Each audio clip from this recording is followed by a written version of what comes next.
Good evening, everyone. Thank you so much for joining me tonight on A World Awakening. And oh my, what an awakening it has been. The stars are aligned tonight.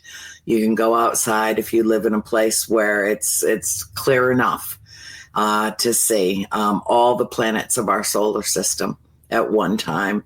It's a rare event. It's referred to as a cosmic convergence, but it's something more than that, I think. And we are in the midst of the paradigm shift. I have spoken about this ad infinitum. There's the missing cat.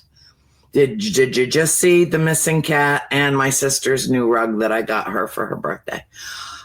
Yeah. So anyway, I'll text my sister and tell her missing cat showed up. This is 2 weeks in a row. Remember Bill last week? Yeah, last week. Same thing.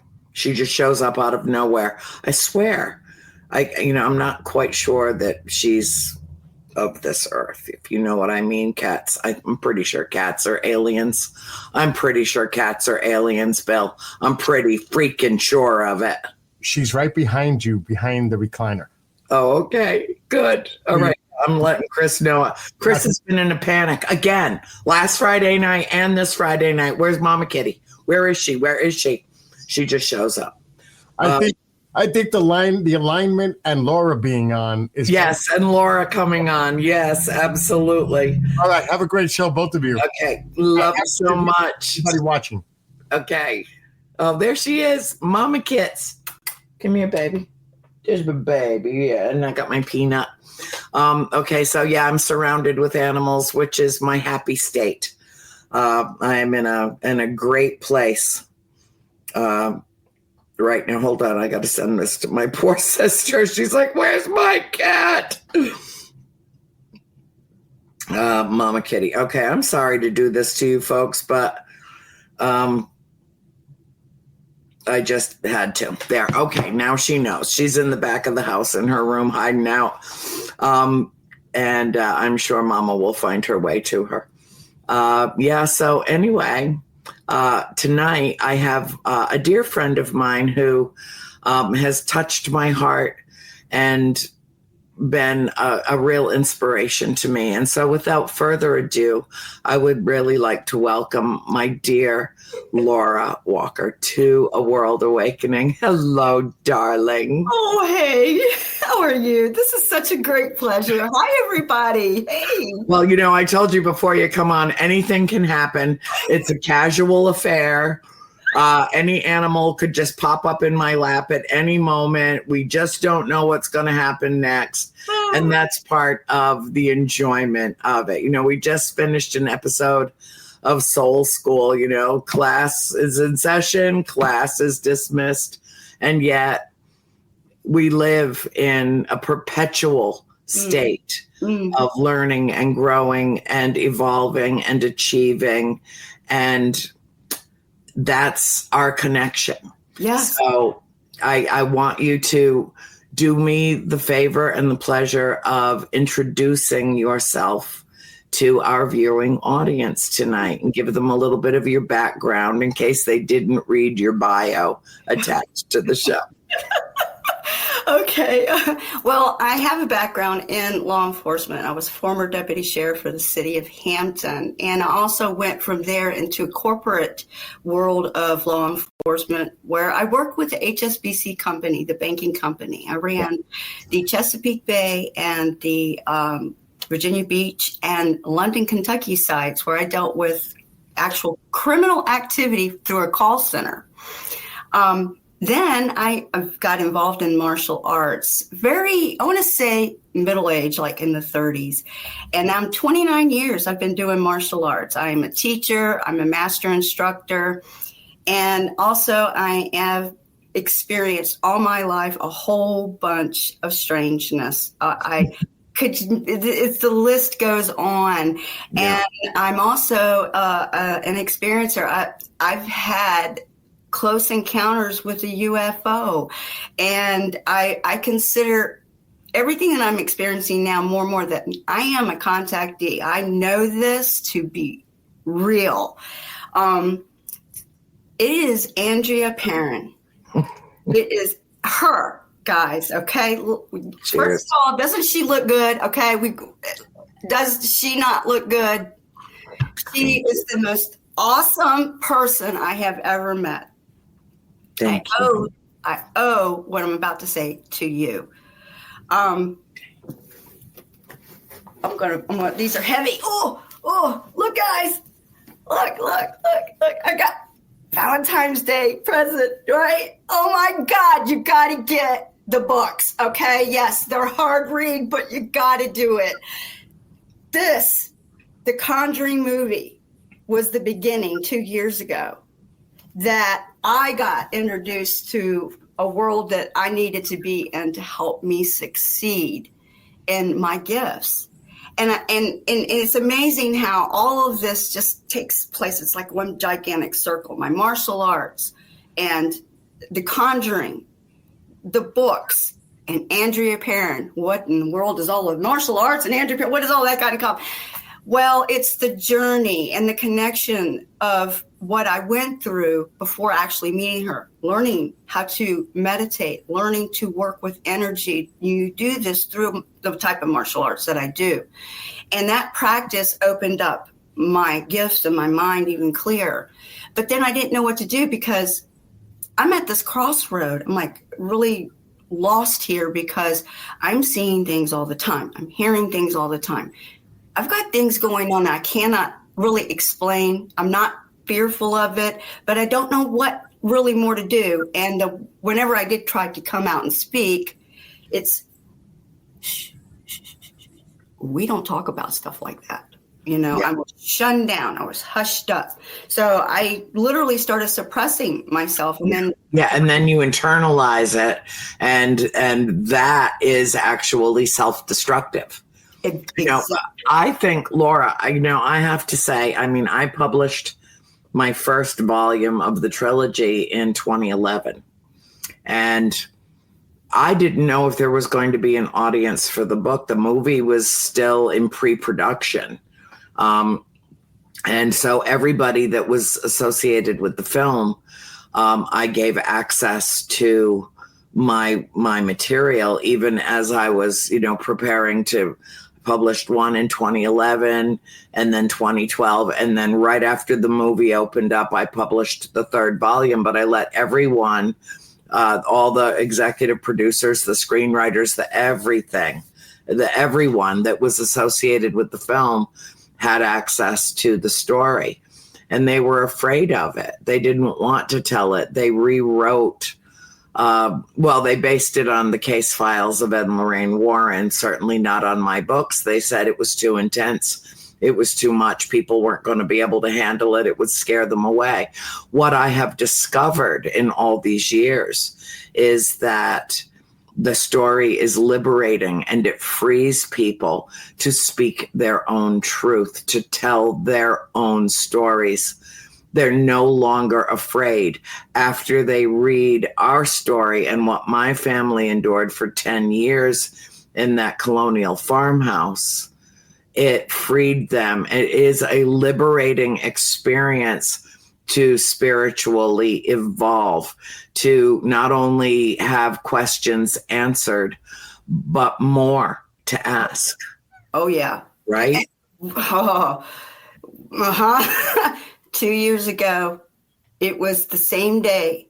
I'm going to first get this straight. I don't like the word hate. I really don't like using that term. I do not like at all horror movies. Can't. Only one I have ever seen is The Conjuring, and it's because I had to.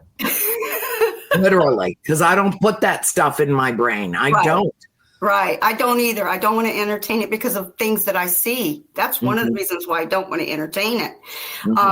But this Friday, it was an early afternoon. I ended up watching it for some reason. It came on, and I'm sitting there, and I'm going, why am I watching this horror movie? I'm going to have nightmares. What am I doing? But it kept popping up. The Perrin family, based on a true story. It kept getting me more and more intrigued, at the end of the movie, it ran credits and it was pictures of your family and showing you based on a true story. And I immediately picked up my phone and I put in the, parent family, and YouTube popped up. And there was this little snippet of you doing a presentation about your book and The Conjuring.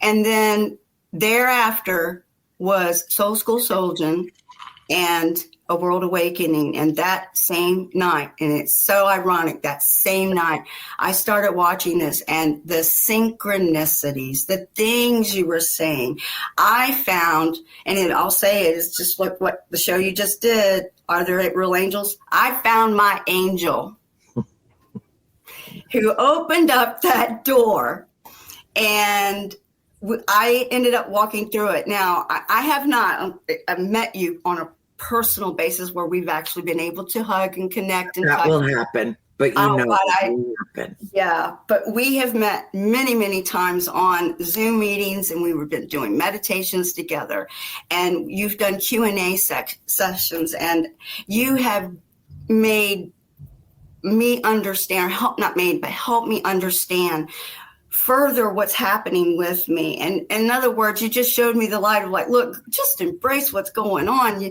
And I have encouraged you. Yes, I have to pursue this. Yeah. Because you are incredibly gifted. I have seen it over and over and over again. You have an aura of light around you that is literally visible to me. Even when I'm struggling with my sight, I don't struggle to see your light. It's there. Oh my goodness, you're so sweet. Oh my God. Now I'm embarrassed. No, don't be. I brought tissues for you in case. Oh, honey, look, I'm a baller. Yeah. Okay. I own stock in Kleenex for a reason. I should invest myself. That's the only lie I'll tell tonight. Oh, but your encouragement has done something more. Being involved with you has done something far more. The connection that we've have.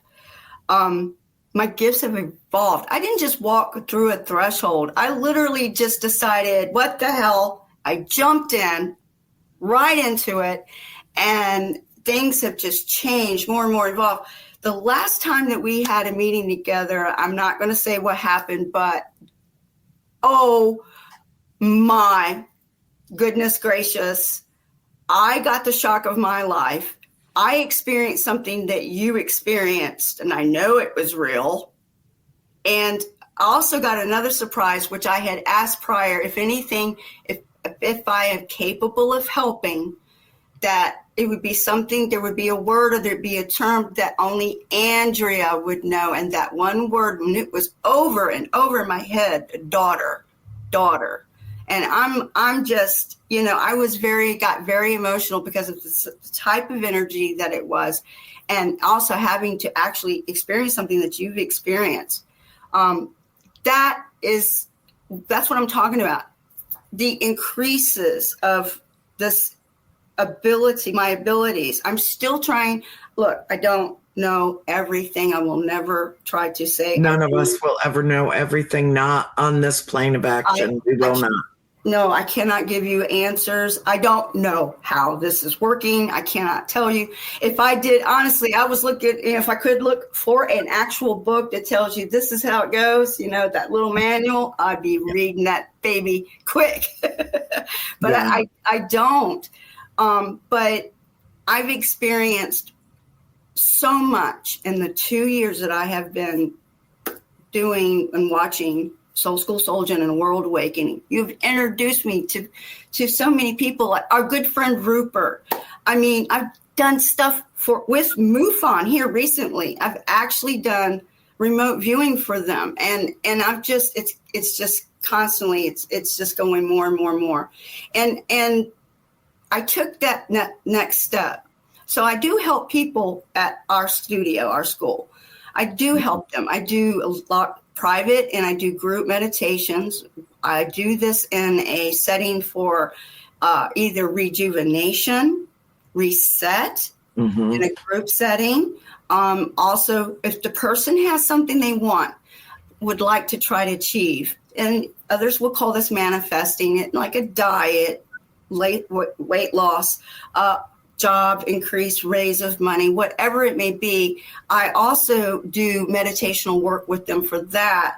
And in the meantime, I do energy work. And when I do energy work, I do taking of negativity, of course. If anybody knows anything about Reiki, I did study it.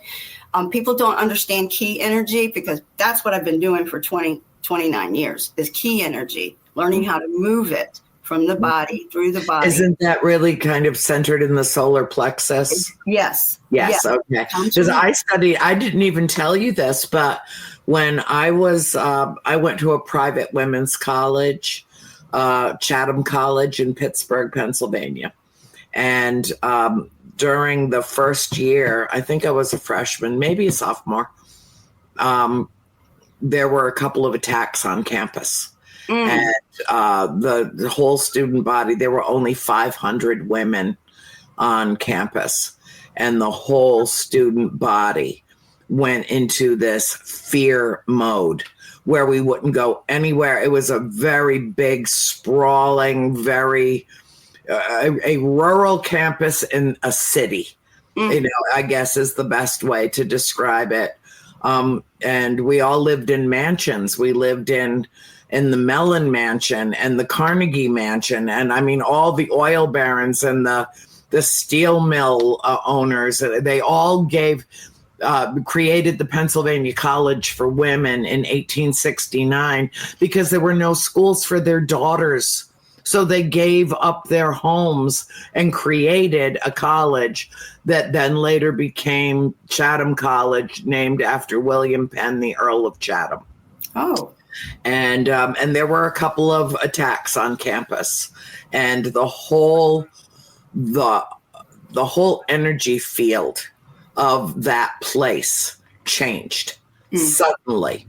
And so I went to the dean of students, and then I went to the college president, and I said, we need to do something about this. This went from being a place of joy to a place of fear, literally overnight. We have to do something about it. I said, I think that we need to bring some coursework onto campus and seminars that deal specifically with self-protection, and we need to start studying karate or whatever, judo, whatever, so that we can protect ourselves, so that we can walk across our campus at night and not be fearful ever again, because we'll take the son of a bitch down. First on the knees and then a punch to the throat will usually do it. And I was adamant, and within a month, I'm having an eye thing.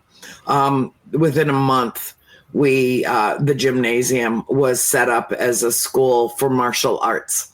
What year was this? 1976. That is rare. Yeah, it's hard to get martial arts in a school system. Really, truly, and all women with a woman instructor. Whoa! And she was kick ass. I do mean to tell you. And then some of us started going to a school that was just off campus, that was, the full boat. You could literally study anything that you wanted in the martial arts. And I got pretty damn good at it. I really did. I am a very, very strong woman. And I see it in you. Yeah. And, I told you the other day, I got some gloves, baby. And then years and years later, I worked where I had to study self-defense and restraint training. I worked in a school for behaviorally disordered adolescent boys. And some of those boys were way bigger than me. And I had to learn quickly how to, for their own protection, take one of them to the ground and hold them there until help would arrive. We had panic buttons that we wore on our belts so that if we hit it, every other staff member knew there was a problem in this unit or that unit, and they all came. And I did that for 10 years. So there's an awful lot to be said for claiming your own power and protecting yourself. And I applaud you for what you have done, but for how many lives you have changed, and particularly how many women you have empowered so that we are the victor and not the victims.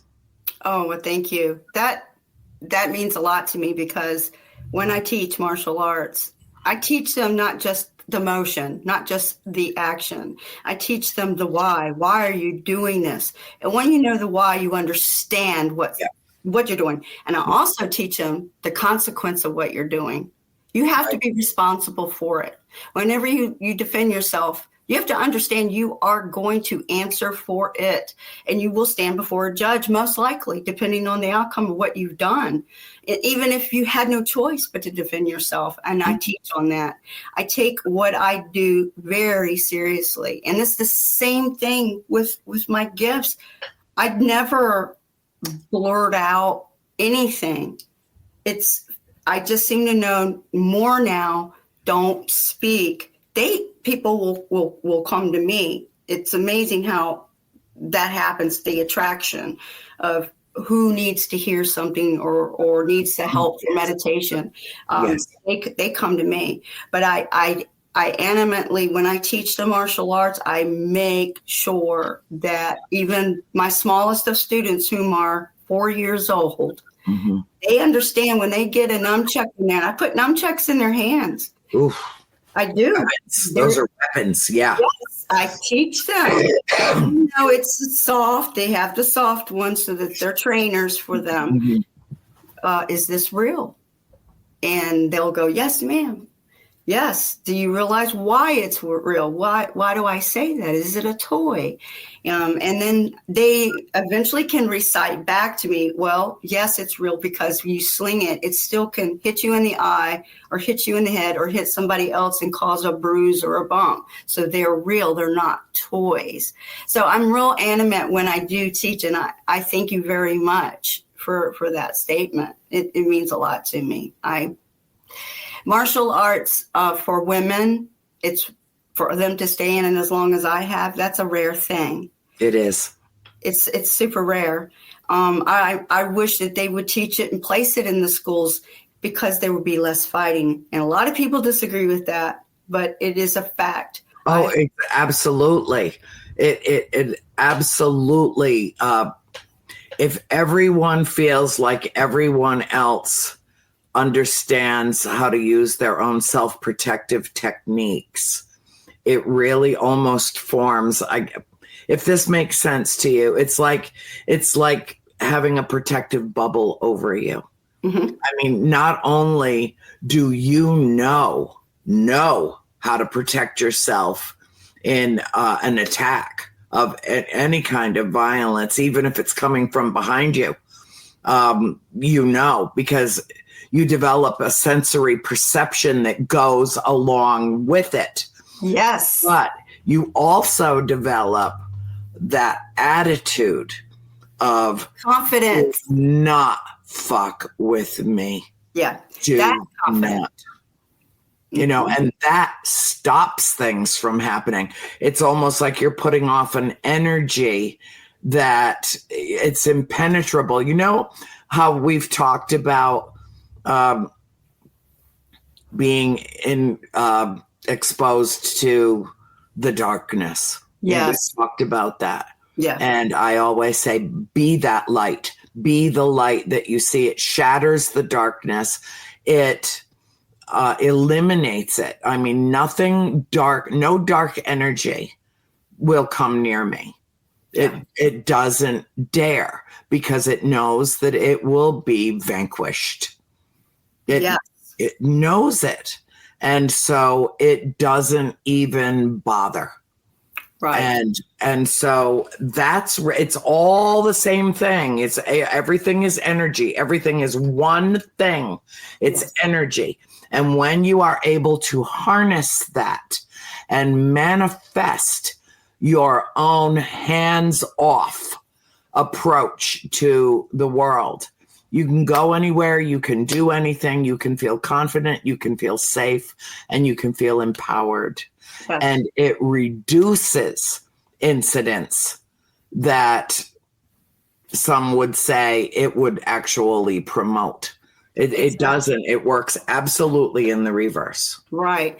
And that's what martial arts teaches, the confidence. Now, confidence comes out, like you say, like a bubble.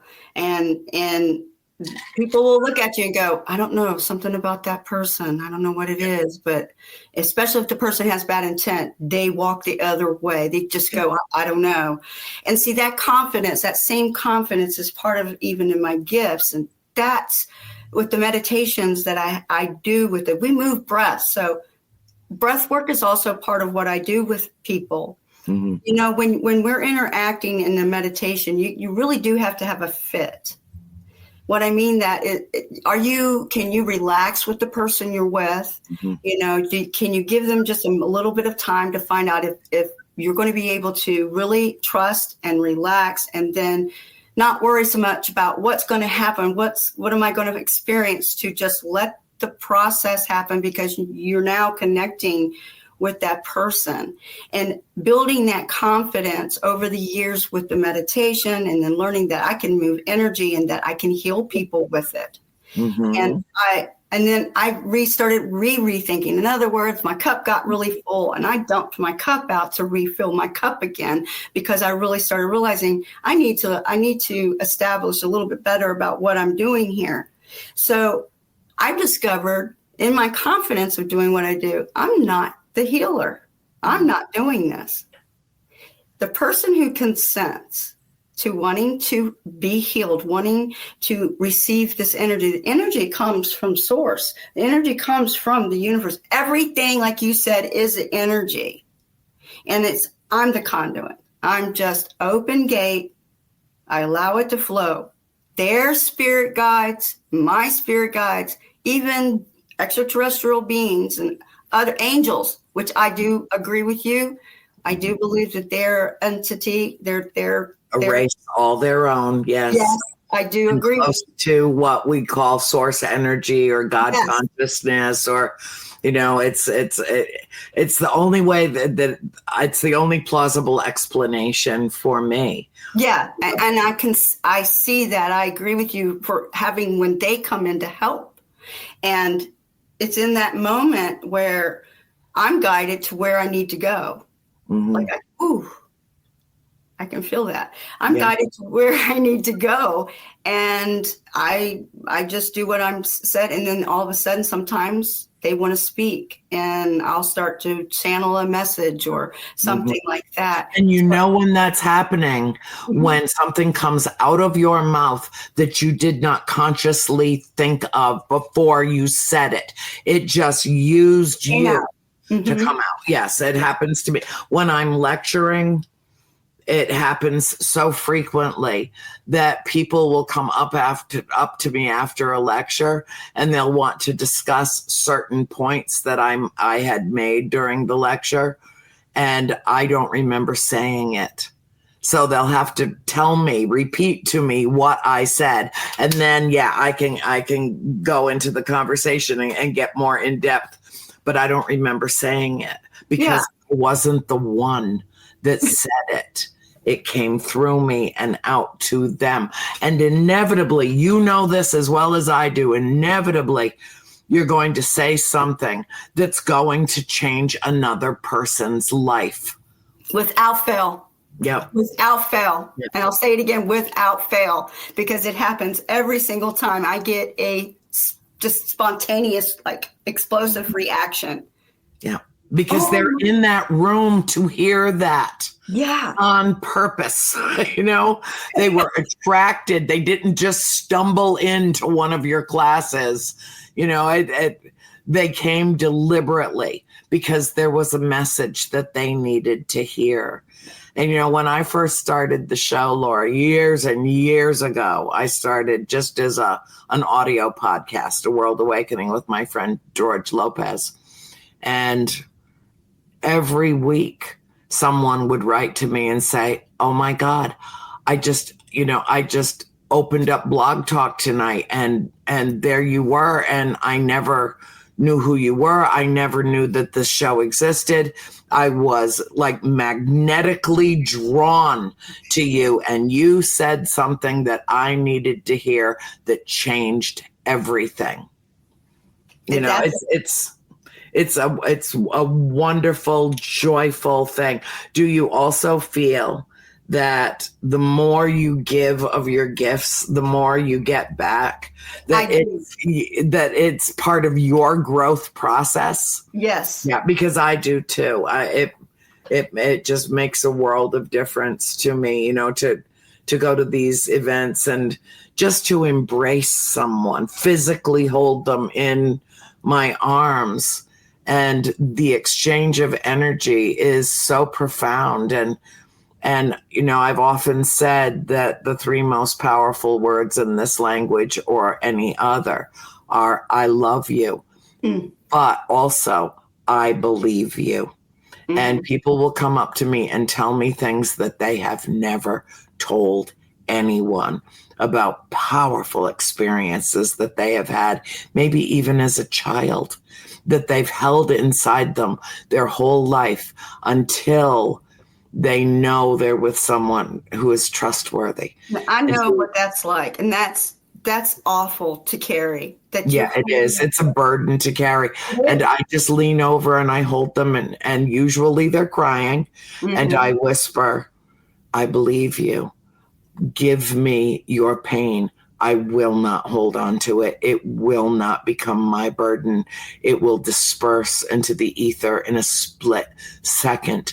Give me your pain, as though you are giving me the greatest gift so that you can be free, so that you can be liberated from it. It is the most profound, most significant coupling of energy and release of energy that is, it's amazing. It is what I love most about what I do. It is. When you're healing somebody, you're the channeler, you're channeling this energy, but afterwards, I realize that I've received a form of healing too, through that process.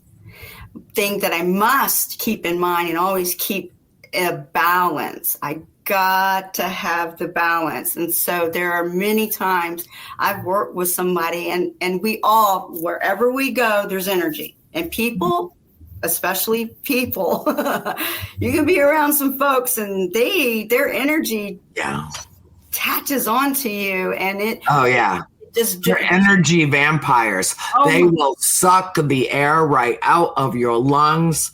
They will, like draining your body of blood. Exactly. I know. So I have to have a balance and ground. And boundaries. You have to create boundaries and you know, be self-protective. Yeah. So, and I teach people that they can do the same thing by meditation to ground themselves when they've got a bad day at work and maybe they can't go to somebody to meditate or do Reiki or whatever, or key energy work, but to actually sit down and learn to ground themselves and release this. Because once we learn the function of energy, how we're actually working in unison with our body, but then if, like, I'm near an electronic device, I can tell when it's on without being around knowing that it got cut on. I know. I can feel the frequency coming off of the device. So, you know, when you're being bombarded like that, you want to get yourself clean and fresh. And it just clear. Yep. Clear that. Yep. Yeah. Yeah. But it's all of this, everything that I've done all my life. Only a few very close to me and my family know of my gifts. The other members, no, they don't. I don't want to offend folks that have their religious beliefs.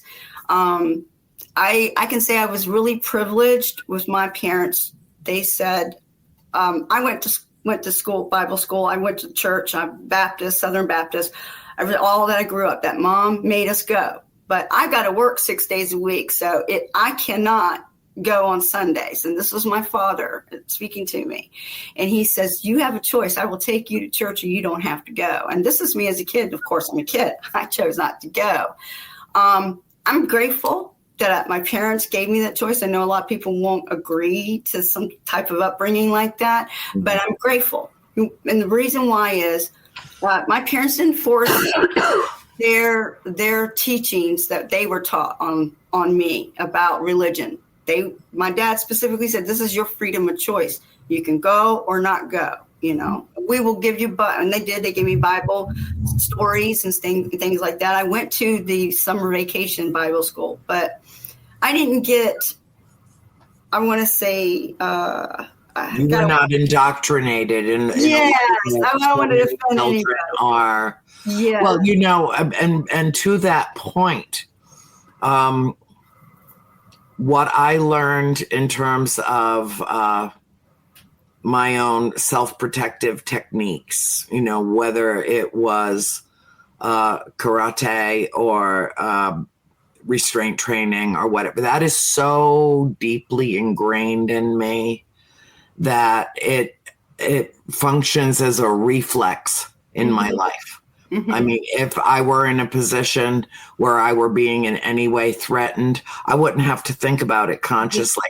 My body would just simply do it. Yep. Mm-hmm. The same is true we learn by repetition, of course. Training is repetition. Same thing with meditation. You got to repeatedly try it. You've got to do it. Until it literally becomes part of you, until you absorb it into your persona in such a way that it becomes a part of who you are. The same is true for spirituality. And if you are a child who, like I went to CCD classes, we were born and raised Catholic. It was every week our family went to church together every week. It wasn't until we moved to the farm and word started getting around that that's the family that lives in the haunted house. And, and then there was an incident with my baby sister, rest her soul, in church. And the priest said, and the Father and the Son and the Holy Spirit. And April looked at Mom and she said, Mom, see, God has ghosts just like we do. In her big girl outdoor voice. She was 7. And the priest followed us out and said to my father, Mr. Perrin, please take your family and worship elsewhere. Mm. Well, my father was devastated. And my mother said, because he was, born and raised Catholic, went to parochial school. He just, he couldn't believe it. He couldn't believe that, at a time that he felt that our family needed our faith the most, he was being kicked to the curb because it didn't jive with all the stuff that we had to memorize as children, the creed, the doctrine, the dogma, the prayers, the this, the that, and that was ingrained. And, I've considered myself a recovering Catholic since that time, since I was just a child. And yet every Christmas I watch midnight mass from Rome. Every night I keep Pope Francis in my prayers. It's a part of who I am. Yes. And I'm not ashamed of that. I'm not ashamed. Rupert and I were like, with that, because he believes in science. Right. Period. And that works for him. But science isn't going to heal this vessel alone. Grateful for it. But it is my deep and abiding faith and connection with a higher power, a power that we each embody. Call it Christ consciousness, call it whatever you want to call it. I don't care what you name it. It's all the same thing. One of the questions that I had for you tonight, and it came to me like just before we came on the air. Have you ever been referred to as a witch? Yes. Okay. Do you know that you're a practitioner, that you practice manipulating energy, and that is what witchcraft is? Yes, I've had somebody jump because they realized one day I was doing something on the mat. I have a thing that start happening to me when I know somebody needs a little bit of energy, like they've pulled a muscle or something. And so I start, really it starts with the hands. And when I started doing like this, and I started to approach, and I this was another student, and they agreed. And the other person goes, and they were on the other side of the wall, go, you know that's witchcraft. You're just doing witchcraft. Yeah. And I'm looking But at identifying it, yeah. Oh my God. And so I stopped because I didn't want to draw attention to anything. But yes. And to me, it's all white light. It's the same thing as what Jesus did. Did he not use his hands? Yes. Did he not teach to do that himself? Did he not teach to meditate? Yes. Did he not teach to love unconditionally, no matter what or who or where you come from or what you are or what you're about?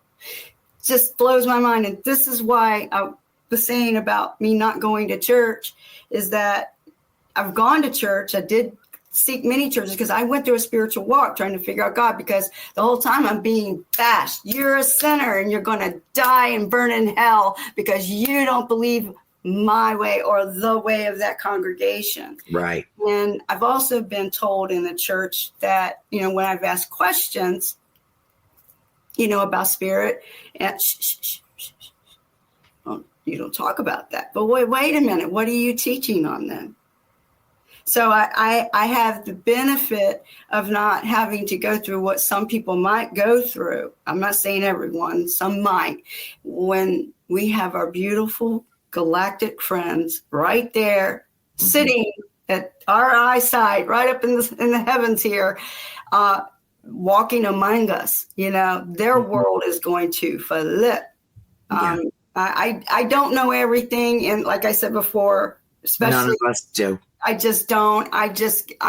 Yeah, you need to run in the opposite direction when you come across somebody that tells you they're the world's leading authority on any of this. Because not only are they living in bad faith and lying to themselves, they're lying to you too.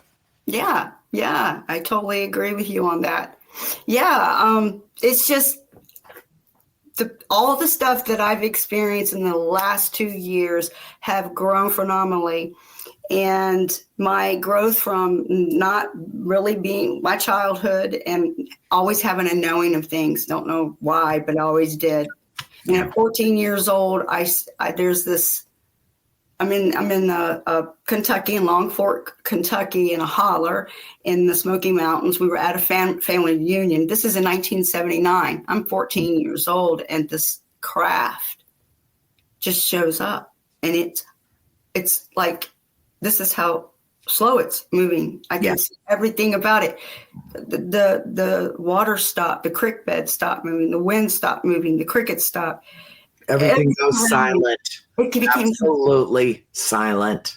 Totally silent. Even like my ears had this hum sound to it. Mm-hmm. And I remember looking up, like, what in the world? And I could see it. And what, to me, because my father worked for civil service, he worked on aircraft carriers and submarines and stuff like that for the U.S. Navy and civil service work. And as I'm looking at this thing going, this can't be happening. It looks like an aircraft carrier. That was the only thing I can associate at the size of it and what it actually massive. Yeah. So, I saw one when I was 13. My God. But there's something that I don't know, is when it reached a point, I don't remember much until. Well, yeah, because, okay, how to tell you this? Your body. Bill tells us we got to go. Yeah, no, I just checked. We're good. I'm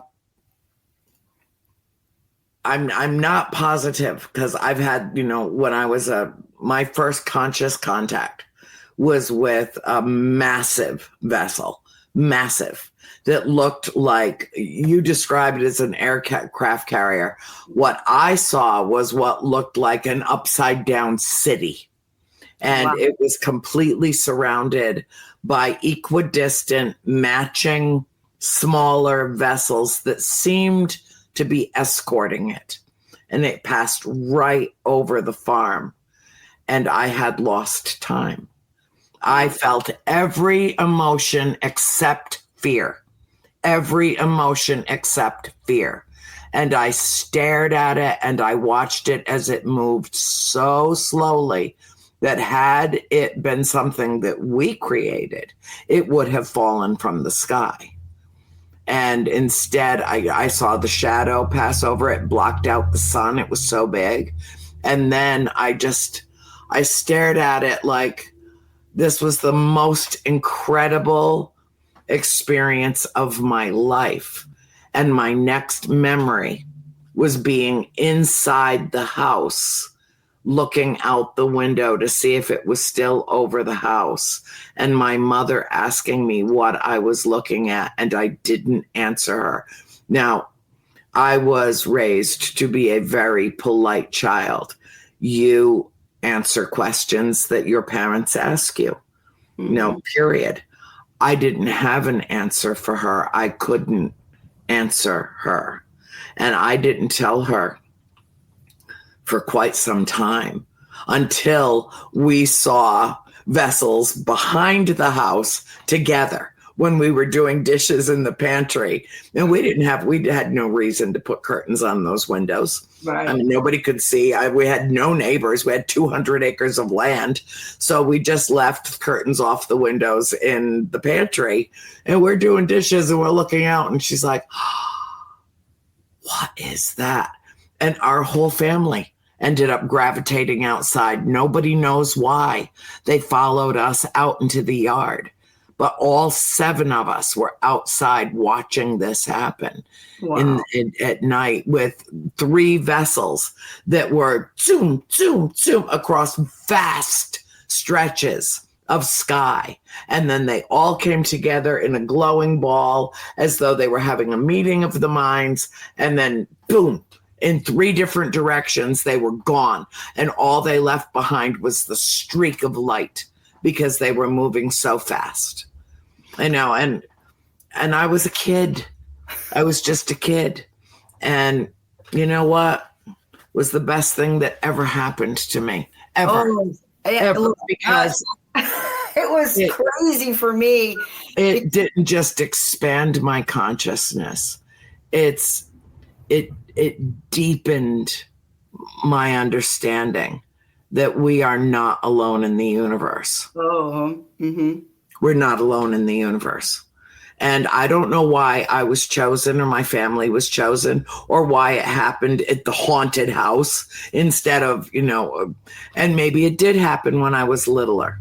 Mm-hmm. I used to go out and out in the snow and bare feet and go like I was called outside and would go sit in our swing set in Cumberland and just swing and sing to them as like a 4 and 5, 6-year-old child and be singing to them until one of my parents noticed I was out of the house and it was, 30 degrees outside and I was in my jammies singing to the sky. It's okay to be a weirdo. The etymology of the word weird comes from Middle English. WYRD is how it was spelled. And what that word's definition was and why it was developed and used at that time was it was applied to people who lived outside the castle walls, that did not live under the thumb of the ruler, that grew their own herbs and grew their own gardens and lived their own lives and manifested their own destiny. That's the definition of the word weird. You're a weirdo. Thanks. You're welcome. And you look very good in the sage green. Oh, thank you. Such a great color for you.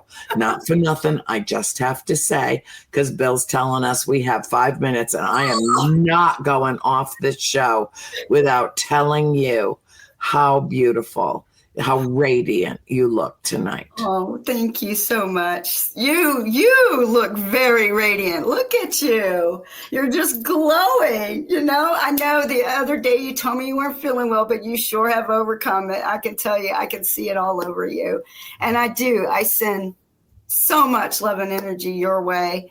You are the reason why I'm able to remote view like I'm doing now. I'm meeting galactic family. I'm actually interacting with beings.